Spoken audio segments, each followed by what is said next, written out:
اور اس میں کسی قدر اندھیرا پھیلا ہوا تھا۔ میں خوفزدہ نظروں سے ادھر ادھر دیکھتا ہوا اس عورت کے پیچھے بڑھتا چلا گیا۔ کچھ دیر بعد ہم دونوں ایک بڑے ہال نما کمرے میں داخل ہو گئے۔ یہ ایک بہت بڑا کمرہ تھا جس میں ایک بڑے سے آتش دان میں لکڑیاں جل رہی تھیں۔ لکڑیاں چٹکنے کی آواز کمرے میں ایک عجیب سی آواز پیدا کر رہی تھی۔ ایک طرف کھانے کی بڑی سی میز لگی ہوئی تھی۔ میں چاروں طرف نظریں گھما کر دیکھ رہا تھا، اور جیسے ہی میری نظریں آتش دان پر لگے ہوئے ایک فریم پر پڑی تو مجھے اپنا خون رگوں میں جمتا ہوا محسوس ہوا۔ فریم میں ایک عورت کی تصویر بنی ہوئی تھی جس میں اس نے ایک کٹا ہوا انسانی بازو اٹھایا ہوا تھا جس سے خون ٹپک رہا تھا، اور عورت نے اپنے دوسرے ہاتھ سے 2 انگلیوں سے وکٹری کا نشان بنایا ہوا تھا۔ میں وحشت زدہ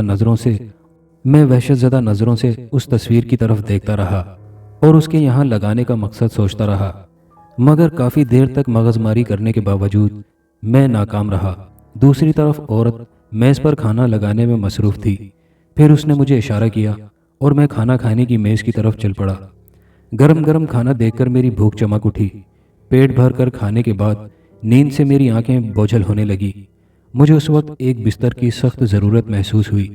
عورت نے میری بند ہوتی آنکھیں دیکھ کر مجھے کرسی سے پکڑ کر اٹھایا اور لے کر کمرے سے باہر نکل گئی، اور لے جا کر ایک دوسرے کمرے میں ایک بچھے ہوئے بستر پر لٹا دیا۔ بستر پر گرتے ہی مجھے نیند نے آ لیا۔ ابھی مجھے لیٹے کچھ ہی دیر ہوئی تھی کہ میں ہڑبڑا کر اٹھ بیٹھا۔ مجھے یوں محسوس ہوا جیسے کوئی آہستہ آہستہ کمرے کا دروازہ کھولنے کی کوشش کر رہا ہو۔ خوف سے میرے رونگٹے کھڑے ہو گئے۔ میں گھبرا کر اٹھ بیٹھا اور لپک کر دروازے کی جانب بڑھا۔ نزدیک جا کر میں نے اونچی آواز میں پوچھا، کون ہے؟ مگر باہر خاموشی چھائی رہی۔ میں نے کچھ دیر انتظار کیا، پھر اسے اپنا وہم خیال کر کے دوبارہ بستر پر آ کر بیٹھ گیا۔ کمرے میں اچانک گھٹن سی پیدا ہو گئی تھی۔ شاید ایسا بارش تھم جانے کی وجہ سے ہوا ہو۔ میں نے ذہن پر زیادہ زور نہیں دیا، مگر اس وقت غسل کرنے کی خواہش شدت اختیار کر گئی تھی۔ میں نے سوچا اگر اس وقت غسل کر لیا جائے تو تھکان بھی اتر جائے گی اور گرمی کا احساس بھی کسی قدر کم ہو جائے گا۔ یہ سوچ کر میں نے کمرے میں غسل خانہ تلاش کرنا شروع کیا۔ جلد ہی مجھے کمرے کے کونے میں ایک بند دروازہ دکھائی دیا جس کی باہر سے کنڈی لگی ہوئی تھی۔ میں نے کنڈی کھولی اور ہاتھ کے زور سے دروازہ اندر کی جانب دھکیل دیا۔ ایک بدبو دار ہوا کا جھونکا میری ناک سے ٹکرایا۔ شاید اسے اس طرح بند ہوئے کئی صدیاں گزر گئی تھی۔ اس کے اندر نہانے کے لیے ایک بڑا سا ٹب رکھا ہوا تھا اور ایک جانب ویسٹرن ٹائپ کا کموڈ لگا ہوا تھا۔ ٹب پر فرش سے تقریباً 3 فٹ اوپر ایک نل لگا ہوا تھا۔ کمرے میں جلنے والی شمع کی مدھم روشنی غسل خانے تک پہنچنے میں ناکام کوشش کر رہی تھی۔ میں نے کپڑے اتار کر بستر پر رکھے اور آہستہ سے سیٹی کی دھن بجاتا ٹب میں گھس گیا اور پھر ہاتھ بڑھا کر نل کھول دیا۔ ٹب میں پانی کی ایک پتلی سی دھار گری۔ پانی لے کر میں نے اپنے چہرے اور جسم پر ملنا شروع کر دیا۔ ابھی میں نے آدھے جسم پر ہی پانی ملا تھا کہ مجھے جسم میں اینٹھن سی محسوس ہونے لگی۔ میں نے پانی ہاتھ میں لے کر سونگھا تو مجھے ایک عجیب سی سڑاند اور بدبو محسوس ہوئی۔ پہلے تو سوچا شاید کافی عرصے سے رکا ہوا پانی بدبو دے رہا ہے، مگر جب میں نے شمع کی روشنی میں آ کر پانی دیکھا تو دہشت سے میری چیخ نکل گئی۔ مجھے اپنا سر گھومتا ہوا محسوس ہوا۔ اوف خدایا، میرا تمام جسم انسانی خون میں نہایا ہوا تھا۔ جسے میں گدلا پانی سمجھ رہا تھا وہ انسانی خون تھا۔ نہ جانے کون بدنصیب اس چڑیل کا شکار بنا تھا۔ آدھی رات کے وقت انسانی آبادی سے دور ایک ویران مکان میں انسانی خون سے غسل کرنے کا تصور ہی رونگٹے کھڑے کر دینے کے لیے کافی تھا۔ خوف سے میرے بدن پر لرزہ طاری ہو گیا اور مجھے رہ رہ کر اس ڈائن کا خیال آ رہا تھا جب وہ مجھے بھوکی نظروں سے دیکھ رہی تھی۔ میں نے بستر کی چادر سے اپنے جسم پر لگا ہوا خون صاف کیا اور کپڑے پہن کر یہاں سے بھاگنے کی تدبیر سوچنے لگا۔ ابھی میں یہی سوچ رہا تھا کہ دروازے کی جانب سے ایک بار پھر آہٹ سی سنائی دی اور دروازے کا تالا آہستہ آہستہ گھومنے لگا۔ میں لپک کر اس کی طرف بڑھا اور چلا کر کہنے لگا، کون ہے؟ دفع ہو جاؤ یہاں سے۔ مگر دوسری طرف پھر خاموشی چھا گئی تھی۔ میں نے کمرے میں رکھی ہوئی چیزوں کو اٹھا کر دروازے کے ساتھ لگانا شروع کر دیا اور اس طرح میں نے کم از کم دروازے کی طرف سے خود کو محفوظ کر لیا۔ میرا سارا جسم پسینے میں شرابور ہو گیا تھا۔ میں نے کپڑے سے اپنے چہرے سے پسینہ صاف کیا اور ہانپتا ہوا دوبارہ بستر پر بیٹھ گیا۔ ابھی میں پوری طرح سستا بھی نہ پایا تھا کہ کمرے کی شمالی دیوار سے ٹھک ٹھک کی آواز سنائی دینے لگی۔ یوں لگ رہا تھا جیسے کوئی وزنی چیز سے دیوار میں سوراخ نکالنے کی کوشش کر رہا ہو۔ میں سانس روکے اس کی جانب دیکھنے لگا۔ میرے دیکھتے ہی دیکھتے دیوار سے ایک اینٹ نکل کر کمرے میں آ گری اور اس میں چھوٹا سا سوراخ بن گیا۔ دوسری جانب سے شمع دکھائی دی اور وہی عورت جس نے مجھے پناہ دی تھی اس کا چہرہ نظر آیا۔ اس کے پیچھے ایک اور سایہ نظر آیا، مگر اندھیرے کی وجہ سے دکھائی نہ دے رہا تھا۔ میں نے اپنے بچاؤ کے لیے ادھر ادھر نظریں دوڑائی، مگر بچاؤ کی کوئی صورت نظر نہیں آ رہی تھی۔ میں جلدی سے غسل خانے میں گیا تو مجھے ایک کونے میں روشن دان بنا ہوا نظر آیا۔ شاید وہ فالتو سامان وغیرہ رکھنے کے لیے بنایا گیا تھا۔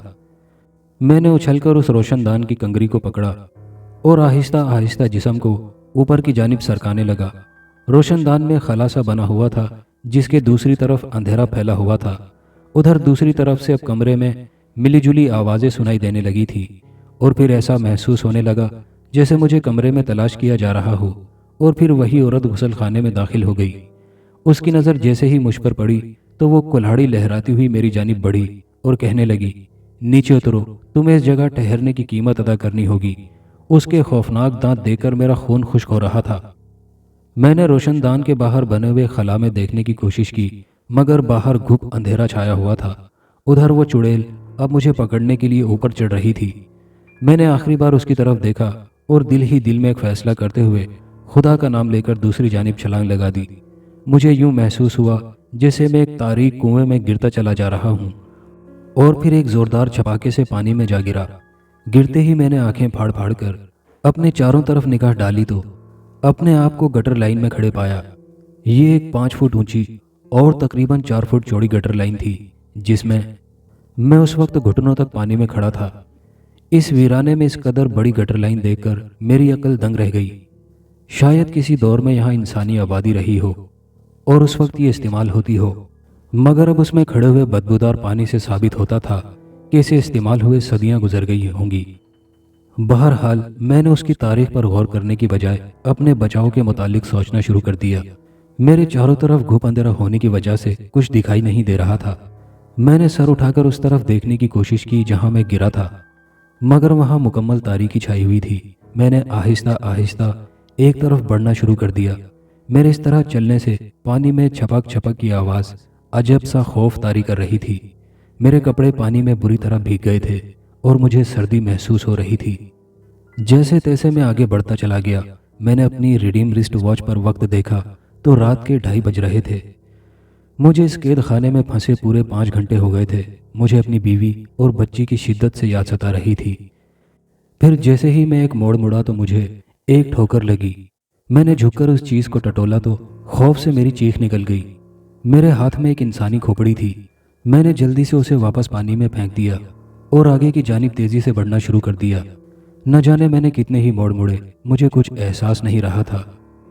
میں اس امید پر آگے کی جانب جا رہا تھا کہ شاید کہیں سے باہر نکلنے کا راستہ مل جائے۔ گٹر لائن شیطان کی آنت کی طرح لمبی ہوتی جا رہی تھی اور آہستہ آہستہ اس میں گھٹن بڑھتی جا رہی تھی۔ آکسیجن کی کمی کی وجہ سے مجھے اپنا دم گھٹتا ہوا محسوس ہو رہا تھا، اور یوں لگتا تھا کہ جیسے کوئی نادیدہ قوت دونوں ہاتھوں سے میرا گلا گھونٹ رہی ہو۔